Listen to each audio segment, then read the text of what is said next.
Item ಯಾವುದೇ ಇರಲಿ try ಮಾಡಿ ಆಚಿ ಚಿಕನ್ ಮಸಾಲಾ. ಆಚಿ ಚಿಕನ್ ಮಸಾಲಾ. ನನಗೆ ಇನ್ನೊಂದು ವಿಚಿತ್ರ ಏನಾಯ್ತು ಅಂದರೆ, ನಾನು 3ನೇ ತರಗತಿ 3 ವರ್ಷದವನಾಗಿದ್ದಾಗ ನನಗೆ 5 ವರ್ಷ ಅಂತ ಹೇಳಿ ಅಪ್ಪ ಬುದ್ಧಿವಂತ ಅಂತ ಹೇಳಿ ಸ್ಕೂಲ್ಗೆ ಹಾಕ್ಬಿಟ್ರು.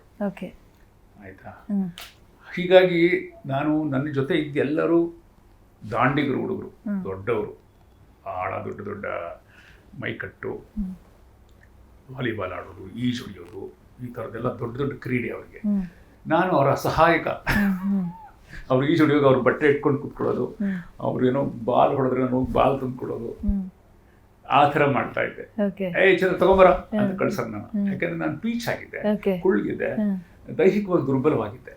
ಅಂದರೆ ಒಳಗಡೆ ಒಂದು ಕಿಚ್ಚಿತ್ತು. ಇದನ್ನ ದಾಟೋದಕ್ಕೆ ನನಗಿರೋದು ಒಂದು ಮಾನಸಿಕ ಶಕ್ತಿ. ಅದನ್ನು ಇಟ್ಕೊಂಡು ನಾನು ಮುಂದೆ ಹೋಗಬೇಕು.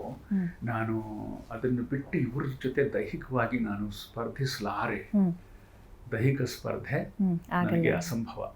ಸೊ ನಾನು ಏನಾದರೂ ಮಾಡಿ ನನ್ನನ್ನು ನಾನು ಕಂಡ್ಕೋಬೇಕು ಅಂದರೆ ನನಗೆ ಒಂದು ದಾರಿ, ಅಕ್ಷರ ದಾರಿ, ಸಾಹಿತ್ಯದ ದಾರಿ ಅಂತ ಬಹುಶಃ ಈಗ ನಾನು ಹಿನ್ನೋಟದಲ್ಲಿ ಅನಿಸುತ್ತೆ. ಯಾಕೆ ನನ್ನ ಅಕ್ಷರಗಳಿಗೆ ಅಲ್ಲಿ ಊರಲ್ಲಿ ಒಂದು ಸಣ್ಣ ಲೈಬ್ರರಿ ಇತ್ತು, ಪಂಚಾಯಿತಿ ಹೊತ್ತು. ಅಲ್ಲಿ ಕೆಲವು ದೇಶಭಕ್ತಿ ಕಥೆಗಳು, ಕೆಲವು ಹಳೆಯ ಪುಸ್ತಕಗಳಿತ್ತು. ಜೊತೆಗೆ ತುಂಬ ಇದು ಬರೋದು, ಯಾವುದು ನಮ್ಮ ರಷ್ಯನ್ ಲಿಟ್ರೇಚರ್ ಬರೋದು. ದಸ್ತೋವ್ಸ್ಕಿ ನಾನು ಆಗಲೇ ಓದಿದ್ದು, ಟಾಲ್ಸ್ಟಾಯ್ ಓದಿದ್ದಾಗಲೇ ಕನ್ನಡದಲ್ಲಿ. ಸಣ್ಣ ಹಳೆಯ ಲೈಬ್ರರಿ. ಅದು ಓದ್ತಾ ಓಕೆ, ನಾನು ಕೀಳರಿಮೆಯಿಂದ ಬಳಲಬಾರದು, ಅಕ್ಷರಗಳ ಹಿಂದೆ ಹೋಗಬೇಕು ಅಂತ. ಸೊ ತುಂಬ ಮುದ್ದಾದ ಅಕ್ಷರ ಬರೆಯುವಂಥ ಹ್ಯಾಂಡ್ ರೈಟಿಂಗ್ ಇತ್ತು ನನಗೆ. ಹಾಗಾಗಿ ನಾನೇನು ಮಾಡಿದೆ, ಅದನ್ನು ಹೊಟ್ಟೆಪಾಡಿ ಬಳಸ್ಕೊಂಡೆ. ರಸ್ತೆಗಳ ಫಲಕ ಬರೆಯೋದಕ್ಕೆ ಇತ್ಯಾದಿ. ಅದು ವೃತ್ತಿ ಆಯಿತು. ಅದೇ ಅಕ್ಷರಗಳನ್ನು ಕಥಾ ಸಾಹಿತ್ಯಕ್ಕೆ, ಕಾದಂಬರಿ ಸಾಹಿತ್ಯಕ್ಕೂ ಬಳಸ್ಕೊಂಡೆ. ಅಕ್ಷರ ಅನ್ನುವುದು ಒಂದು ಹೊಟ್ಟೆಪಾಡಾಗಿತ್ತು ನನಗೆ. ಇನ್ನೊಂದು ಸೃಜನಶೀಲ ಅಭಿವ್ಯಕ್ತಿ ಆಯಿತು.